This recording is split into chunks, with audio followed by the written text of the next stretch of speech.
Question number 14. Let's continue from question number 14. See, I think the diagram for question number 14 is already given. The rough diagram दिया है, पूरा diagram नहीं दिया है. So from the top of a tower, AB 90 meters high.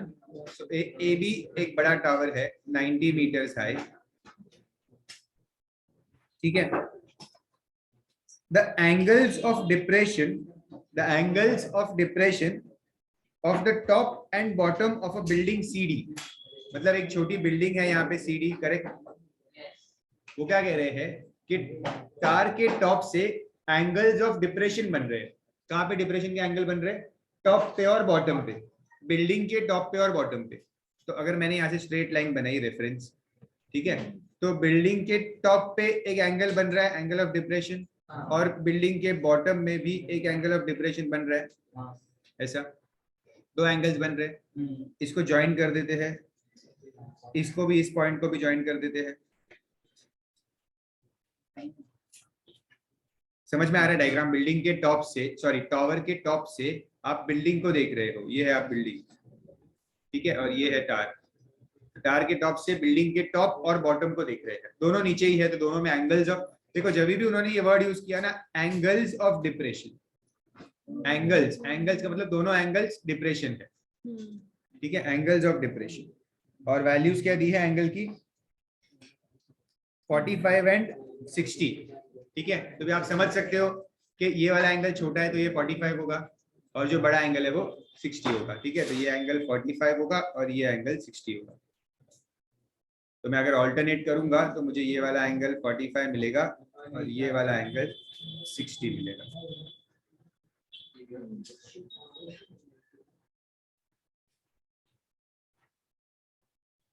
ये पूरा आपको दिया हुआ है 90. Draw the diagram carefully first.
अब मैंने आपको बताया है कि जब जो एंगल जिस ट्राइंगल में होता है उसको आप सॉल्व करो, लेकिन यहाँ पे आपको पूछा क्या है?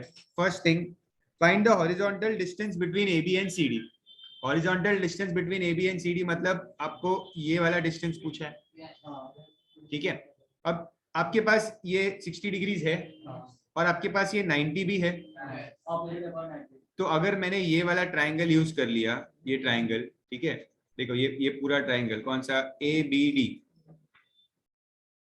ABD ट्राइंगल अगर मैंने यूज किया तो मेरे पास 90 है, मेरे पास 60 एंगल है, तो मैं BD ढूंढ सकता हूँ इजीली, और BD ही डिस्टेंस है between the two.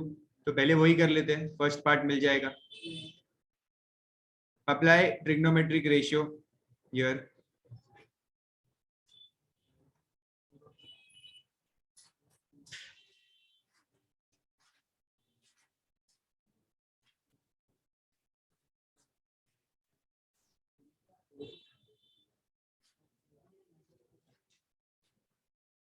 Rationalize and find the value.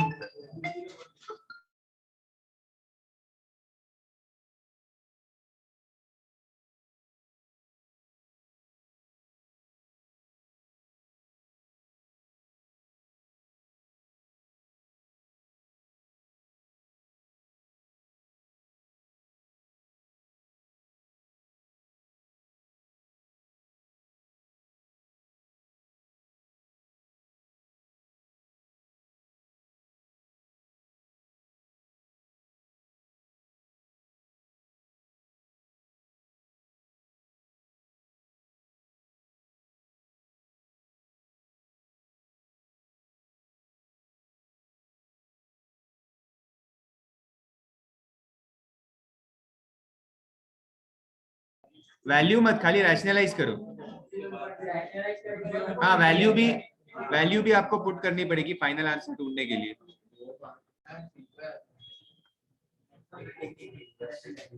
30√3 मिला, वैल्यू भी ढूंढ ही लो।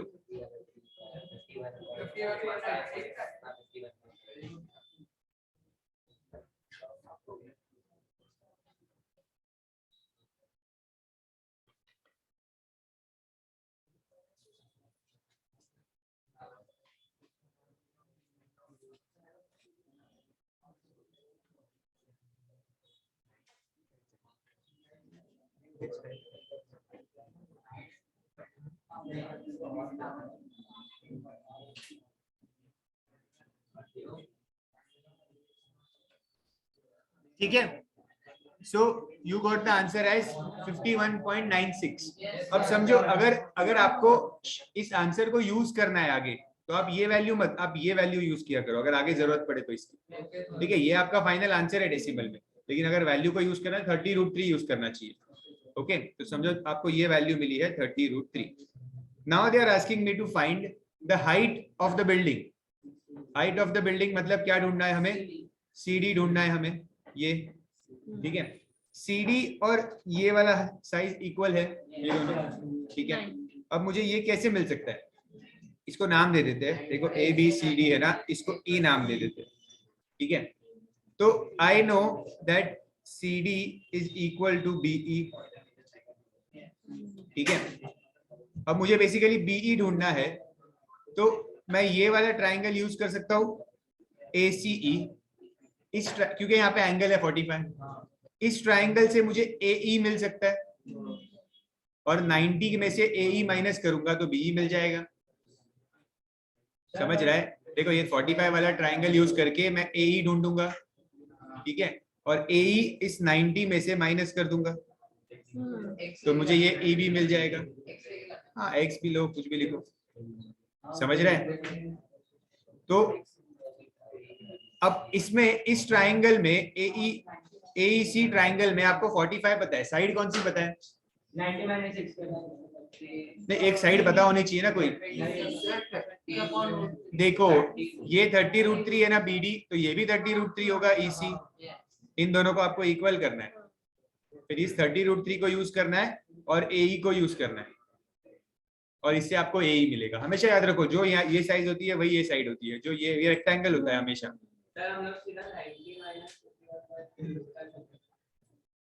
51.96 से आपको BD मिला हुआ है। BD और 90 का क्या रिलेशन है?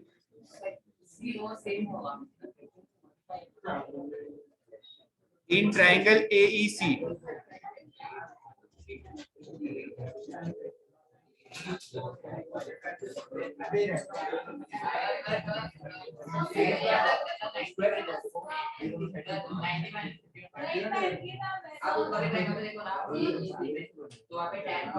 तो वो करना बताना पड़ेगा ना कि दोनों इक्वल है।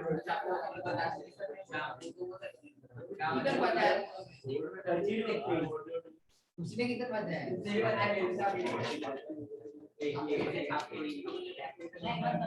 AE मिल गया 30√3, सेम ही मिला, और 30√3 का वैल्यू आपको ऑलरेडी पता है 51.96 मीटर है। ठीक है,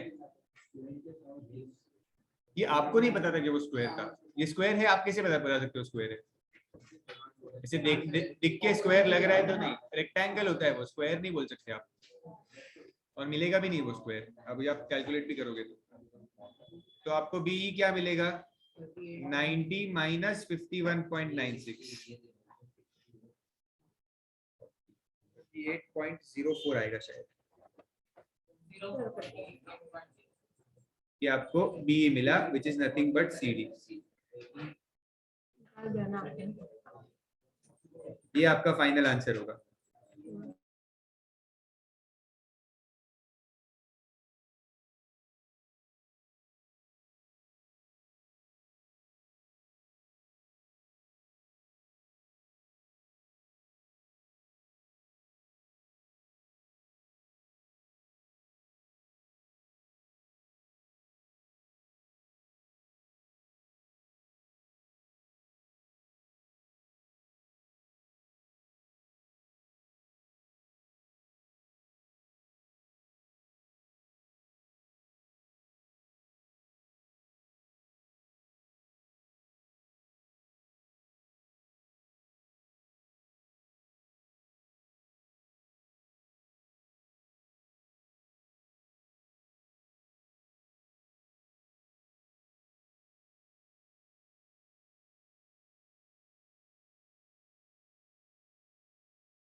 डन।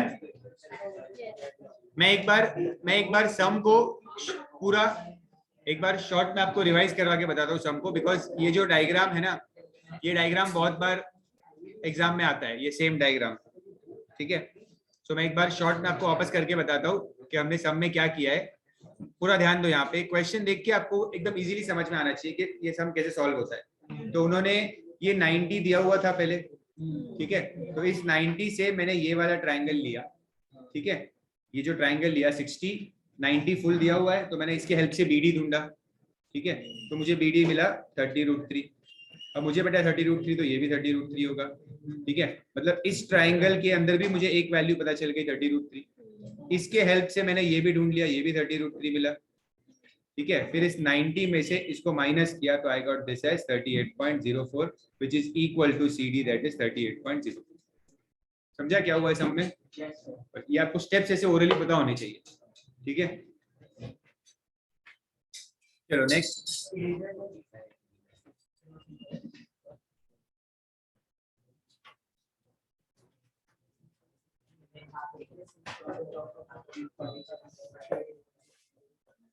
Question number 15.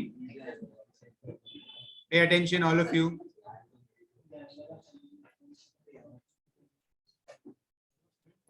बहुत इंपॉर्टेंट है, क्वेश्चन को रीड करना, एक एक वर्ड को रीड करना बहुत इंपॉर्टेंट है, नहीं तो आप डायग्राम पूरा गलत बना लोगे, ठीक है। क्वेश्चन को रीड करना बहुत इंपॉर्टेंट है। From the top of a tower, तो एक टावर बनाते, समझो ये टावर है। From the top of the tower 45 metres high, ठीक है। तो ये टावर है 45 metres high.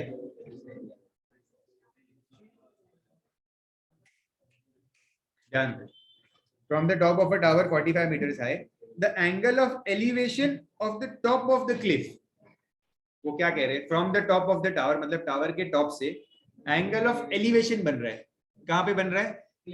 Top of the cliff, मतलब क्लिफ बड़ा है टावर से। टावर के टॉप से अगर एंगल ऑफ एलिवेशन बन रहा है तो मतलब क्लिफ ऊपर ही होगा, ठीक है। तो समझो ये क्लिफ कहीं यहाँ पे है, इधर। ध्यान से सुनो, वापस रीड करता हूं मैं।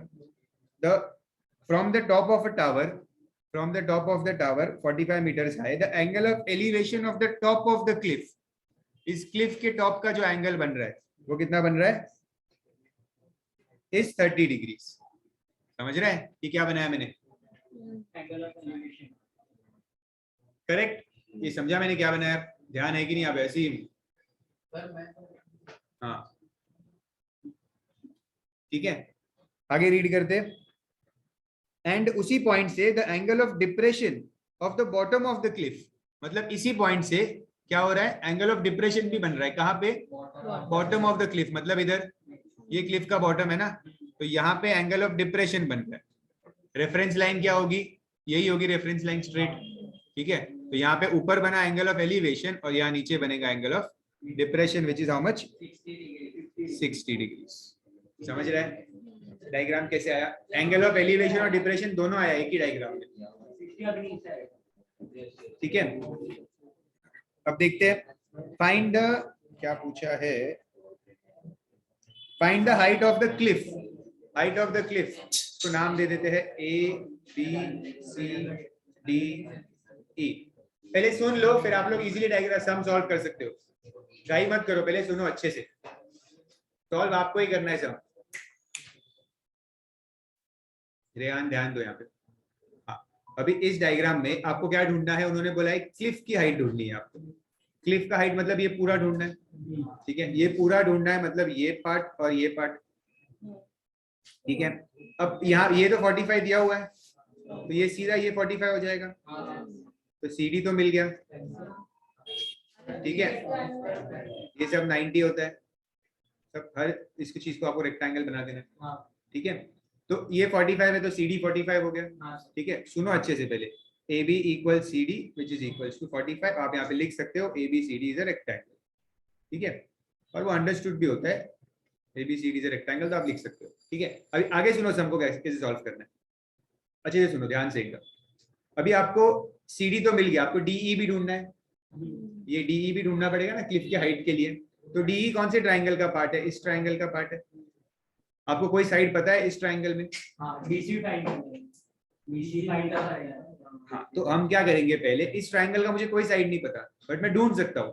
पहले मैं ये वाला ट्राइंगल जो है, इस ट्राइंगल में मुझे 45 पता है और 60 पता है, ठीक है। तो इन दोनों के हेल्प से मैं ये AD ढूंढ सकता हूँ डायरेक्ट, इस ट्राइंगल में मिल सकता है ना। तो मैं पहले ये ट्राइंगल यूज करूंगा, ये जो नीचे ट्राइंगल जिसको मैंने हाईलाइट किया है, और इसमें मैं 45 और 60 के हेल्प से ये AD ढूंढूंगा, और फिर मैं ये ऊपर वाला ट्राइंगल सॉल्व करूंगा। समझ रहे हैं?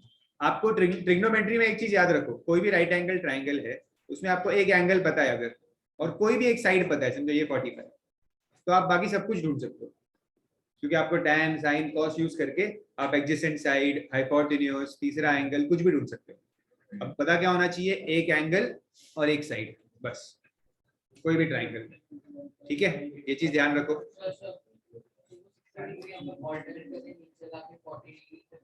हाँ, आपको अगर चाहिए तो आप इस ट्राइंगल को, ये वाला ट्राइंगल बना के भी सॉल्व कर सकते हो, ठीक है।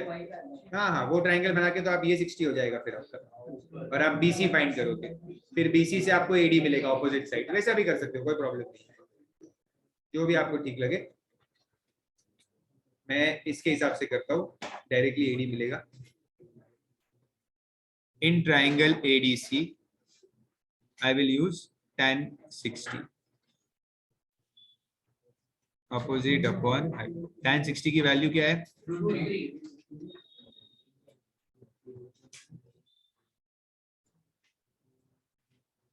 रैशनलाइज कर दो यही स्टेप पे, बट √3 की वैल्यू पुट मत करना, रैशनलाइज कर दो।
So AD is 15 √3. Now use this triangle, triangle ADE, और यहाँ से आपको DE मिल जाएगा।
फाइनल स्टेटमेंट लिखना, final, therefore the height of the cliff is 60 meters.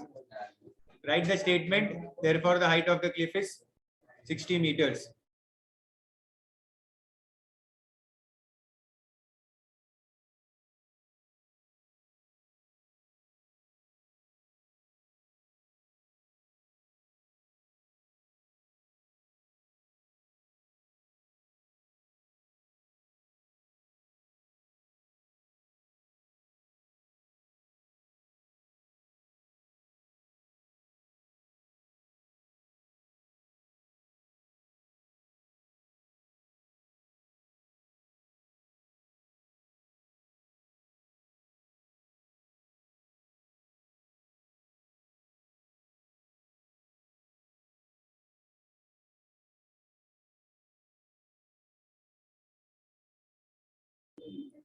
हो गया, डन। नेक्स्ट, नेक्स्ट करें।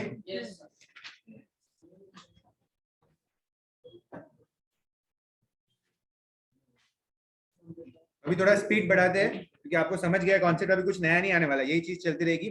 कुछ स्पीड के सम्स आएंगे आगे जाके, उसको हम लास्ट में करेंगे जैसे मैंने बताया था। तो थोड़ा फटाफट करते हैं। अभी 15 हुआ ना हमारा? हाँ, 16 पे आना है ना। डायग्राम बनवा लेता हूँ मैं, देखता हूँ इजी लगा तो मैं उनको दे दूँ। 16 वाले कहाँ लिखा है? पुरानी बुक है ना। Question number 16। From the top of 2 coconut trees, तो 2 कोकोनट ट्रीज है, ठीक है। यहाँ पे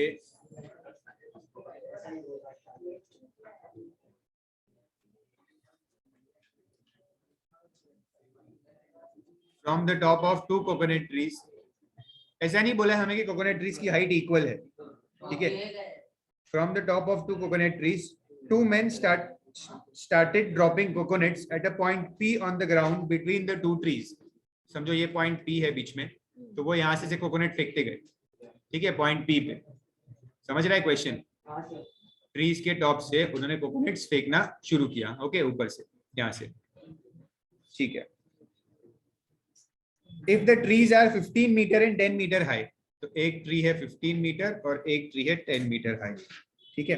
the angle of depression of the point P from the top of the trees are 60 and 45 degrees. So tree के टॉप से, दोनों ट्री के टॉप से angle of depression, angle of depression बनाने के लिए स्ट्रेट लाइन होनी चाहिए ऐसी, ये स्ट्रेट लाइन होनी चाहिए। तो यहां से एक एंगल ऑफ डिप्रेशन बन रहा है कितना? हाँ, तो एक मिनट रुको, मेरी बात सुनो। यहाँ पे ये जो हम मेजरमेंट्स लिख रहे हैं और एंगल लिख रहे हैं, ठीक है, उन्होंने रिस्पेक्टिवली बोला है। मतलब पहले उन्होंने 15 मीटर्स दिया था, फिर 10 मीटर्स दिया है, ठीक है। और एंगल में पहले कौन सा एंगल दिया है? 60 डिग्री।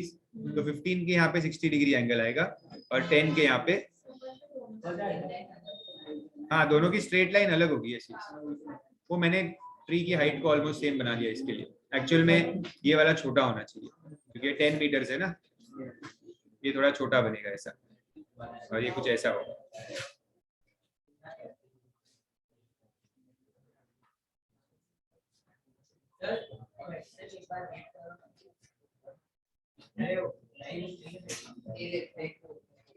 मैंने भेजा है ग्रुप पे, समझ रहा है ना? 2 ट्रीज थे, ठीक है, और ट्रीज के टॉप से एंगल ऑफ डिप्रेशन बन रहा है। तो एंगल ऑफ डिप्रेशन डायरेक्टली नहीं बनाना है, पहले ये स्ट्रेट लाइन बनानी है और उसके रेफरेंस में एंगल ऑफ डिप्रेशन बनाना है, ठीक है। तो अभी आप ये 60 है तो ये भी 60 हो जाएगा, ये 45 है तो ये 45 हो जाएगा। ये आपको 10 मीटर्स दिया हुआ है, ये 15 मीटर्स दिया हुआ है, ठीक है। इसको 90-90 मार्क कर लो, ABCD नाम दे दो। पूछा क्या है? Find the distance between the trees, मतलब ये डिस्टेंस पूरा पूछा है। BP और PC ये दोनों फाइंड करोगे और दोनों को ऐड करोगे। इजी है, कर लो, 2 मिनट लगेगा, कर लो फटाफट। बहुत ही सिंपल है, नॉर्मल। यहाँ पे टैन करना है, यहाँ पे टैन करना है, मिल जाएगा दोनों साइड, फिर दोनों को ऐड करना।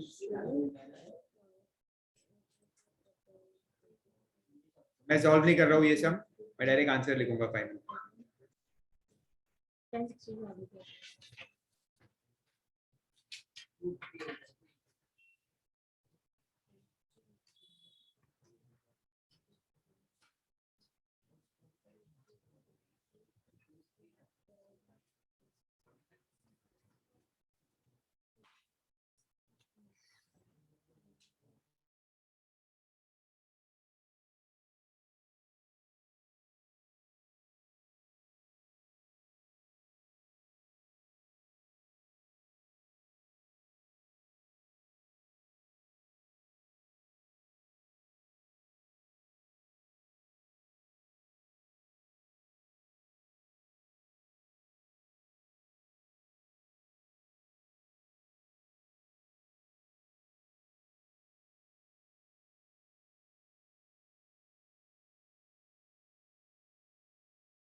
क्वेश्चन नंबर 17,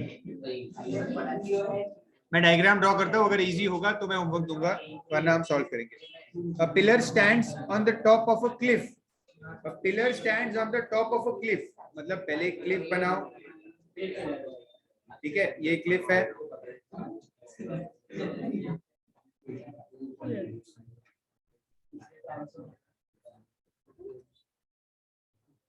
और क्लिफ के ऊपर पिलर है, तो मैं इसको अलग कलर ले लेते हैं, ये पिलर है क्लिफ के ऊपर, ठीक है। क्या बोला है, from a point on the ground 40 metres away, तो 40 मीटर्स दूर एक ग्राउंड पे पॉइंट है, समझो ए, इसको बी, सी और डी नाम दे देते हैं। इस पॉइंट से, ए से, the angles of elevation of the top of the pillar and the top of the Cliff, तो टॉप ऑफ द पिलर मतलब ये हुआ, और टॉप ऑफ द क्लिफ मतलब ये हुआ। ये दोनों एंगल्स क्या दिए, 60 और 45। ये छोटा वाला होगा 45 और ये बड़ा वाला एंगल होगा 60, सही है। ये 40 मीटर्स अवे बोला है, ठीक है। फाइंड क्या करना है, हाइट ऑफ द पिलर। बहुत ही सिंपल सा है ये, आप पहले ये वाला ट्राइंगल लोगे 45 वाला, इससे आपको क्लिफ की हाइट मिलेगी, BC मिल जाएगा, ठीक है कि नहीं। फिर आप ये फुल बड़ा ट्राइंगल लोगे, एंगल 60 लोगे इस बार, और आपको ये BD मिलेगा पूरा, दोनों को माइनस करोगे तो CD मिल जाएगा, है ना। तो आप ये होमवर्क कर सकते हो सब, मैं सिर्फ इतना, मैं जितना लिख रहा हूँ उतना लिख दो बस।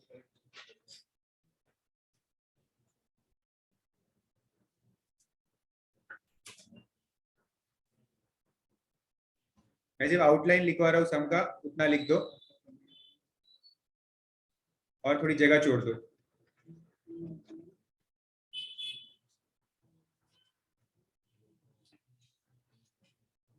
बस ये सॉल्व कर दोगे तो आपको मिल जाएगा।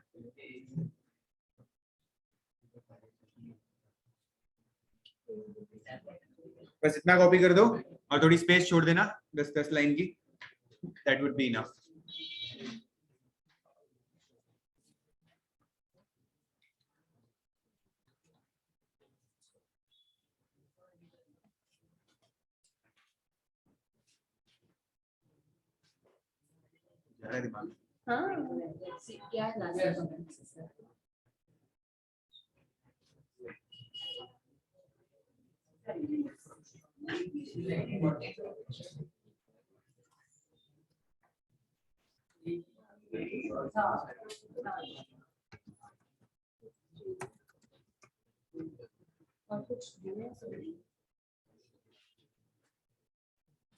हो गया, मैंने सिर्फ इतना ही कॉपी करने बोला था। क्वेश्चन नंबर 18 पे आ जाते हैं।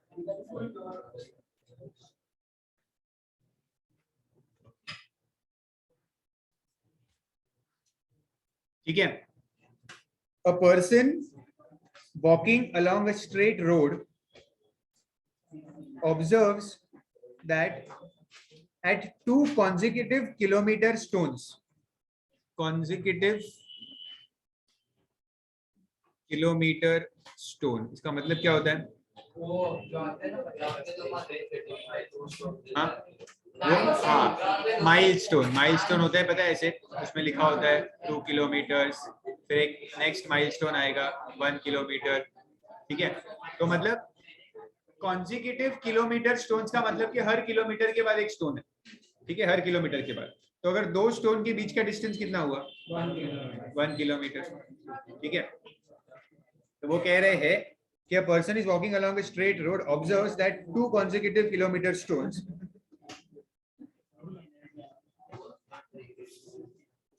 ठीक है। तो अभी क्वेश्चन क्या है, एक पर्सन है समझो, ठीक है, उसने 2 consecutive किलोमीटर स्टोन्स से वो पास हुआ और उसने क्या देखा, the angles of elevation of the top of a hill in front of him are 30 and 60। मतलब वो जो पर्सन है समझो ये है वो, ठीक है, वो वॉक करके जा रहा है इधर, उसने 1 किलोमीटर स्टोन से देखा कि हिल के टॉप, ये हमारी हिल है, ठीक है, उसने देखा कि हिल के टॉप पे कुछ एंगल ऑफ एलिवेशन बन रहा है, फिर वो थोड़ा और आगे चल के आया इधर, फिर यहाँ से उसने देखा हिल के टॉप पे ये एंगल ऑफ एलिवेशन बन रहा है, ठीक है, 2 किलोमीटर स्टोन के इधर से, ठीक है, और एंगल्स दिया है 30 और 60, तो 60 कहाँ होगा, 60 नजदीक होगा, 30 दूर होगा। ए और बी का डिस्टेंस कितना होगा, 1 किलोमीटर का डिस्टेंस होगा यहाँ पे, क्योंकि किलोमीटर स्टोन है, ठीक है। Find the height of the हिल, तो हिल के हाइट को हम h ले लेंगे, हाँ, और इसको x ले लेंगे, जैसे सेम सम हमने आज किया था, ठीक है। करो सॉल्व, स्टार्ट करो। ये बहुत टिपिकल डायग्राम है जो बार बार आएगा एग्जाम में। ये मैं इसलिए सॉल्व करने दे रहा हूँ बिकॉज वैल्यू 1 किलोमीटर दी है, तो थोड़ा सा इसमें कैलकुलेशन थोड़ा अलग हो जाएगा। 3 या 4 मतलब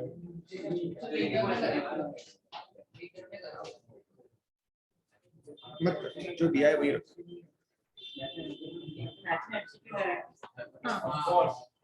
10 मार्क का है।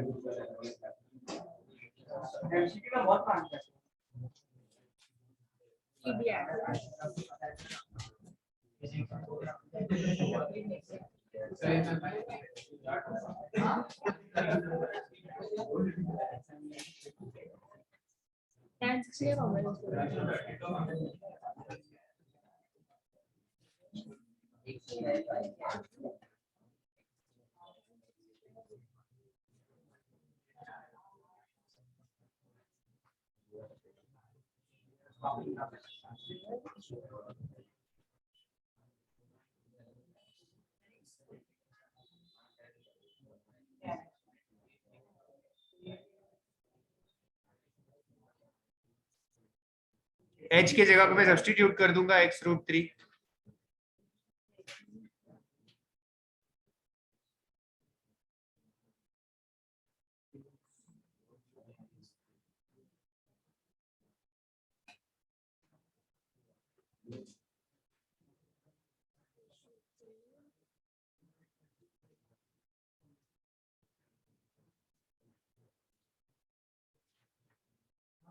मैंने ना ऑलरेडी वो कर दिया क्रॉस मल्टीप्लाई। बाद में डाल दो h की वैल्यू।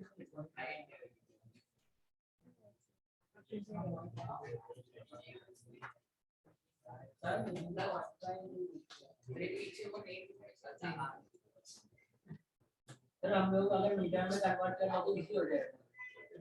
बाद में किलोमीटर में करना ही पड़ेगा, बात वही है।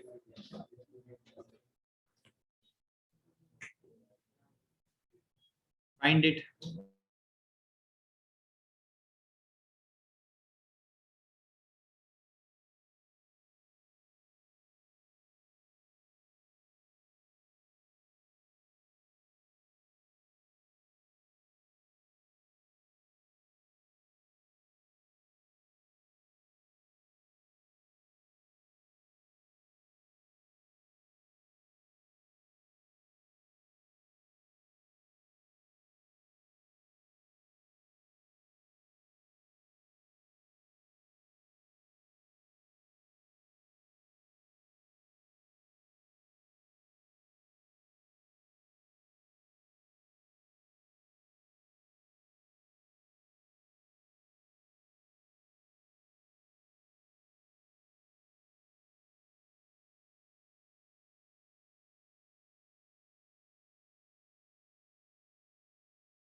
नेक्स्ट,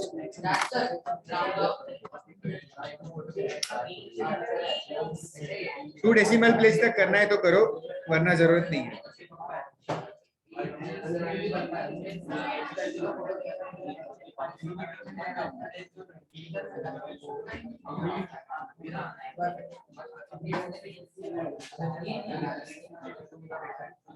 सी यहाँ पे क्वेश्चन में उन्होंने किलोमीटर यूनिट दिया था, तो हमने वही यूनिट आगे कंटिन्यू किया, इसीलिए। ठीक है, अगर वो कहते क्वेश्चन में ऐसा कि find the height of the mountain in metres, तो हम मीटर में करते। ठीक है, अनलेस हमें जो यूनिट है उसी यूनिट को फॉलो करना चाहिए।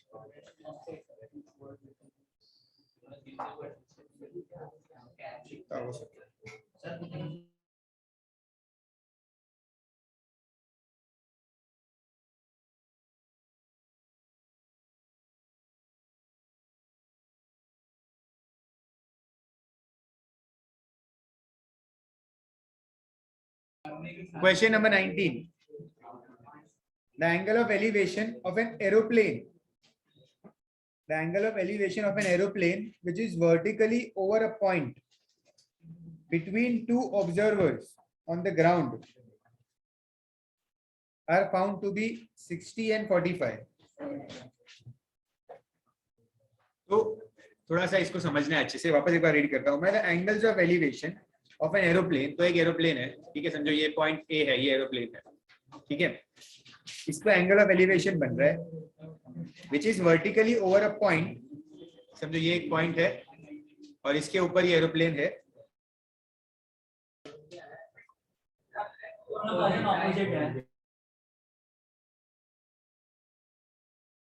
उन्होंने बोला है ना बिटवीन टू ऑब्जर्वर्स, तो मतलब जो एरोप्लेन है it is between two observers P and Q, इन दोनों के बीच में एरोप्लेन है।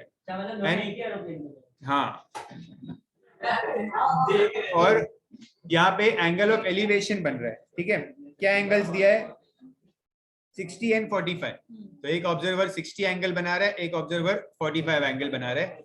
इसको मैं अगर ज्वाइन करूं ए बी को, तो this is the height at which the plane is flying, ये वो हाइट है, ठीक है, कोई वैल्यू दी है हमें, the height of the aeroplane if the observers are 1000 metres apart, जो ऑब्जर्वर्स है ये दोनों दे आर 1000 मीटर्स अपार्ट, मतलब इनके बीच का डिस्टेंस 1000 मीटर्स है, ठीक है, दे आर 1000 मीटर्स अपार्ट। मुझे हाइट ढूंढनी है कि एरोप्लेन कौन सी हाइट पे है, ठीक है, तो अभी यहाँ पे ये पूरा 1000 है, इसको दो पार्ट में ब्रेक करना है, तो एक को x और दूसरे को 1000 माइनस एक्स, ऐसे ही होता है, पूरा अगर दिया हुआ है तो एक को x लेते हैं और एक को 1000 माइनस एक्स लेंगे, ठीक है। अभी स्टार्ट करो, दोनों ट्राइंगल में एक एक बार tan यूज करो।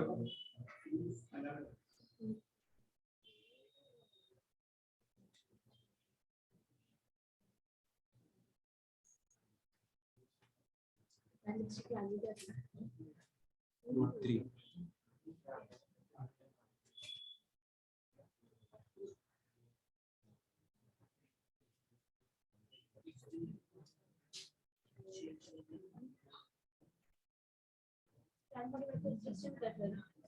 1 होता है।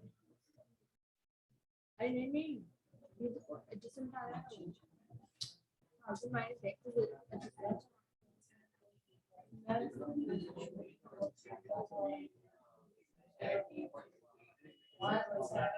अब यहाँ पे वापस आपको थोड़ा ध्यान से रैशनलाइज करना होगा, क्योंकि यहाँ पे √3 बच रहा है ना, x √3 प्लस x ऐसा आ रहा है, तो फिर आप क्या करते हो, x कॉमन लेना होता है,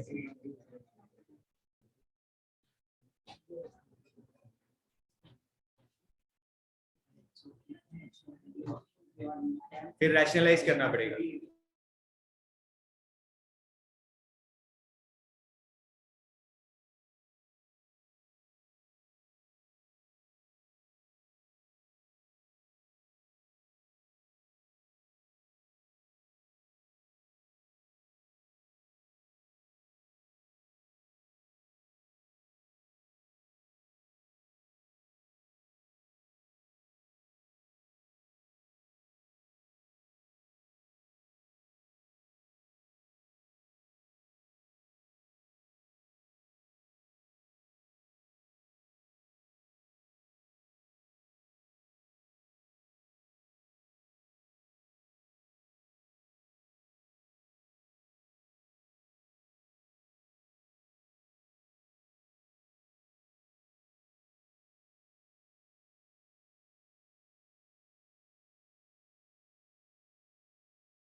सी ऑब्जर्वर्स को हमने सेम साइड में इसीलिए ले लिया बिकॉज क्वेश्चन में बोला है कि the aeroplane is between the observers. Between observers है मतलब ऑब्जर्व एरोप्लेन बीच में है। नियरेस्ट मीटर बोला है तो कर देंगे नियरेस्ट मीटर। इसका आंसर क्या आया 500 into 1.732 866 पॉइंट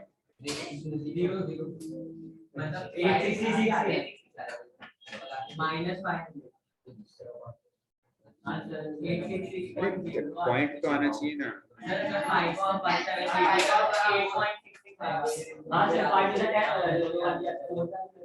तो 366 metres answer.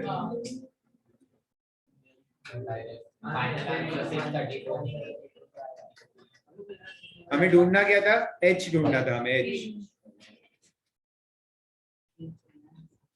h is x√3।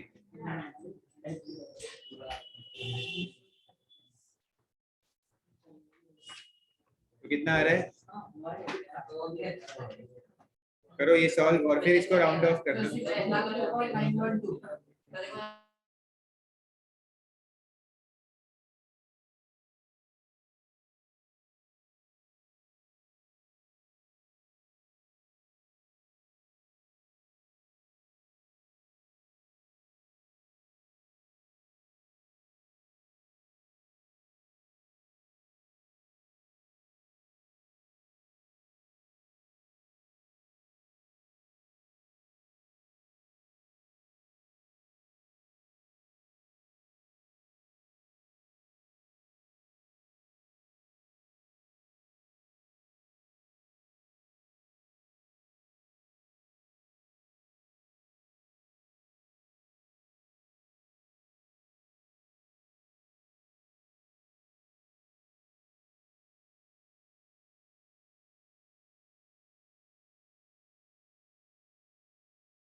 चलो next.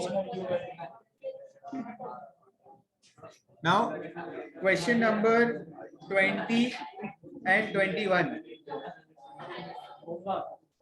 are based on time, so those sums we'll do later.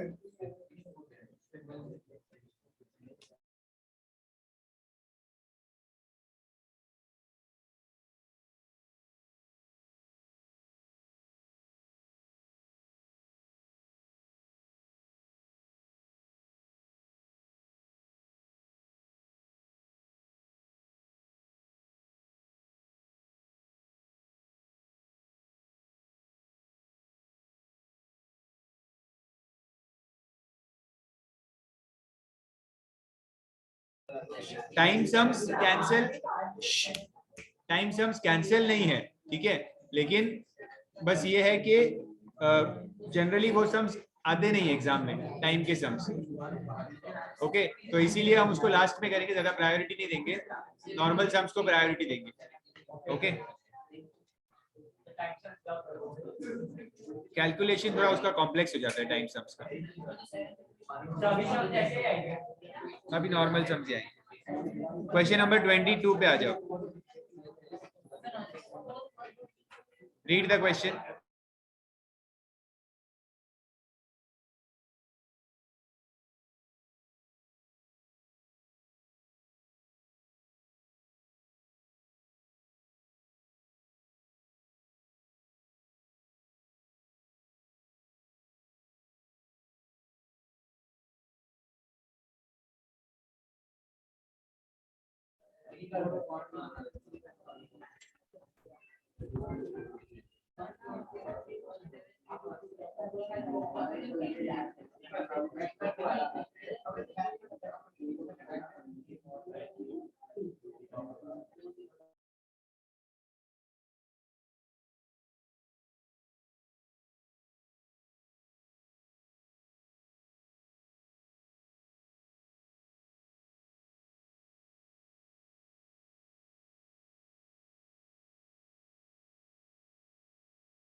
So a boy 1.8 meters tall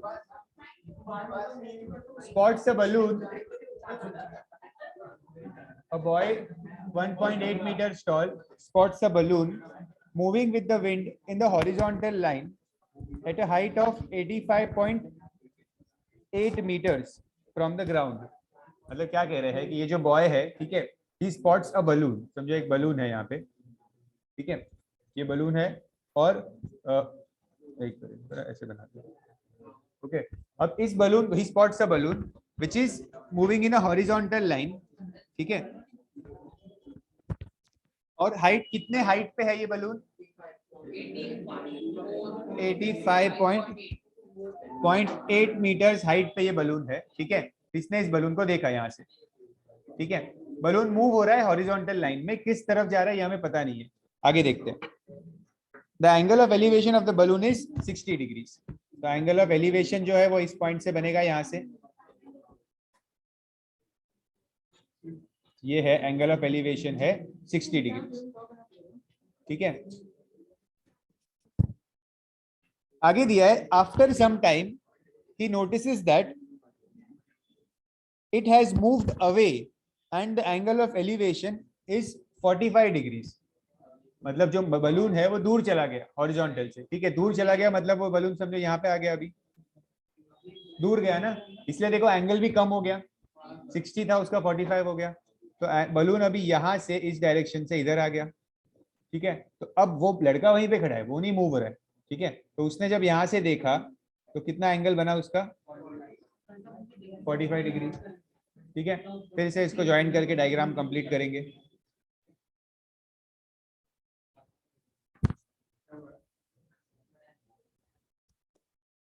Find the distance traveled by the balloon during that time. Distance traveled by the balloon during that time मतलब ये वाला, इस distance की बात कर रहे हो, ये फाइंड करो आप, ठीक है। इजी है क्वेश्चन, बहुत इजी है, खाली डायग्राम बनाना थोड़ा सा ये था, बाकी क्वेश्चन एकदम सिंपल है। हाँ हाँ, हाइट सेम ही है, ठीक है। तो ये जो 85.8 था, ये पूरा डिस्टेंस है, हाँ। तो ये 85.8 पूरा है और ये इतना 1.8 है, तो इसको अगर माइनस कर देंगे तो हमें ये वाला डिस्टेंस मिलेगा यहाँ से,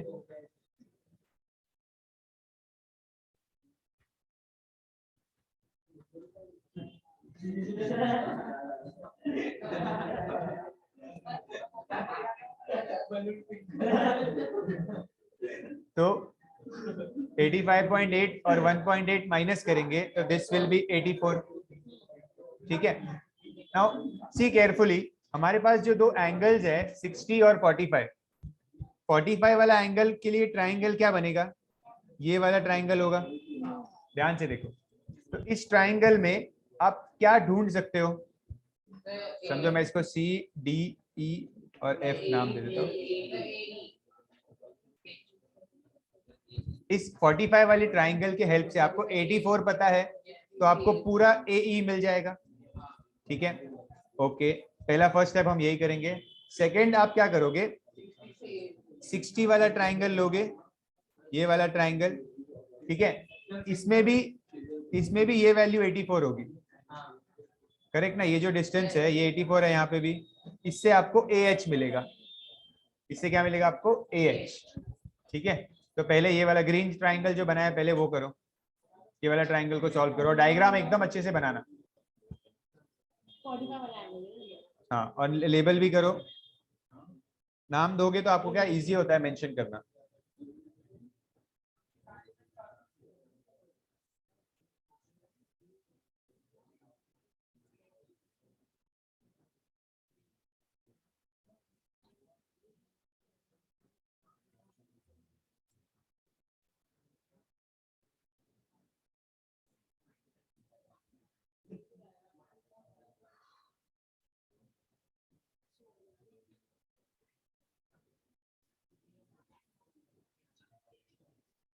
अब इस ट्राइंगल पे फोकस करना।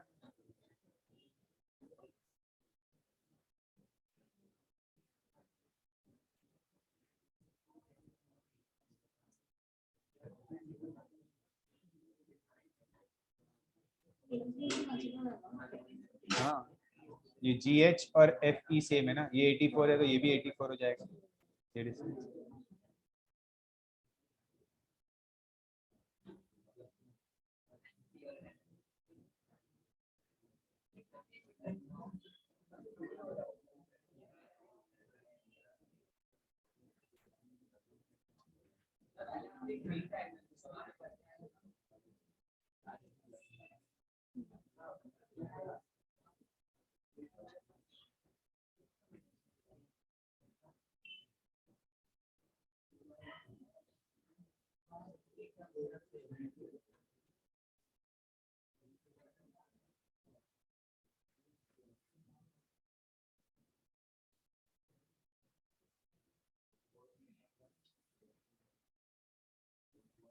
So I wanted to ask you 84 के लिए स्टेटमेंट क्या लिखेंगे? वो 84 अपन को मिला था उसके लिए।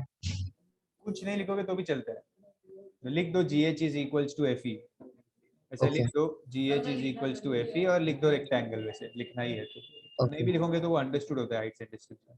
Okay. तो आपको HE डिस्टेंस मिलेगा, HE क्या मिलेगा, ये पूरा AE माइनस AH, मतलब 84 माइनस 28√3, कितना मिल रहा है देखो,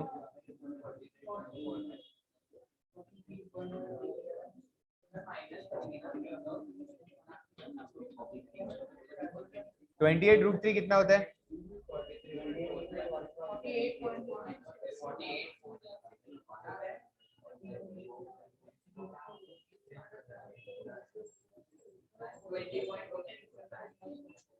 48.49.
आप इसको रफली थोड़ा थोड़ा राउंड ऑफ आप कर सकते हो, 48.49 को आप 48.5 बना सकते हो, जिससे आपका कैलकुलेशन थोड़ा इजी हो जाए, तो 35.5 आ जाएगा, ठीक है।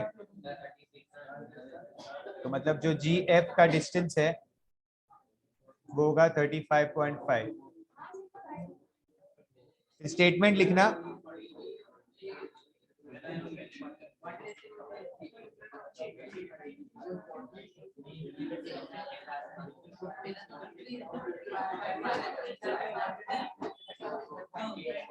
the distance traveled by the balloon is 35.5 meters. Statement लिखो, the distance traveled by the balloon is 35.5 meters.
Listen, your homework for tomorrow, two sums, question number 36 and question number 39. एकदम simple questions है, ये दोनों आप solve करोगे homework के लिए, 36 और 39. कल मैं और होमवर्क दूंगा. Will stop here today. ये आपको खुद से सॉल्व करना है. कल डाउट होगा तो मुझे कल ही पूछना है इन क्वेश्चंस में. 36 and 39 to be done. Okay.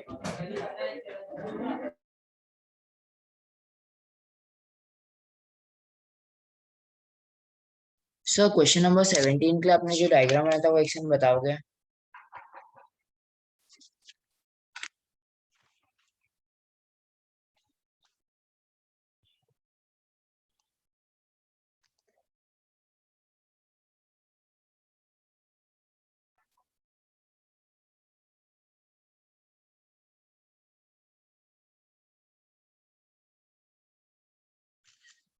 Okay, thank you sir.